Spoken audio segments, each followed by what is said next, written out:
puro post ng bili lang or available po, PM lang. Kung puro benta ang post, minsan walang enough reason si customer para maging interested or magtanong. Ang gawin mo, ipakita mo ng problem at kung paano makakatulong ang product. Halimbawa, napapagod ka na bang magkuskus ng mamantikang hugasin? I-try mo ang Extreme Blooms Dishwashing Liquid, pang araw-araw na linis na swak sa budget. Huwag gumamit ng malabo o madilim na product photos. Online photos at videos ang unang nakikita ng customer. Kapag hindi malinaw ang product, mas mahirap kunin ang tiwala at atensyon nila. Ang gawin mo, gumamit ng malinaw na photos at actual demos. Ipakita ang product mismo, ang bula, lapot, packaging, at ang actual na paggamit.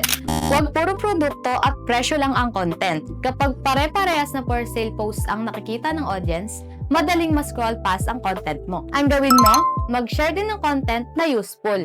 Pwedeng cleaning tips, negosyo tips, tutorials, product demos, or behind the scene ng business mo. Hindi lahat ng post kailangan i-hard sell.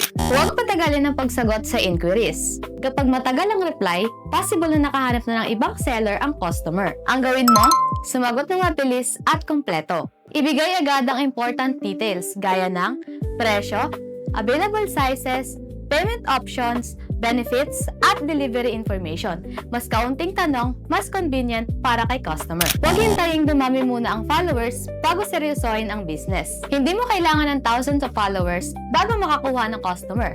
Kahit maliit pa ang audience mo, pwede ka nang magsimula. Ang gawin mo, maging consistent. Mag-post regularly, mag-follow up sa mga inquiries, gumawa ng demos, at patuloy na ipakilala ang product mo sa potential customers. Tandaan, hindi sapat na maganda lang ang produkto.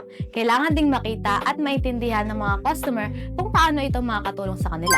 Magsimula kasama ang Extreme Blooms Corporation, the #1 DIY home care negosyo provider sa Pilipinas.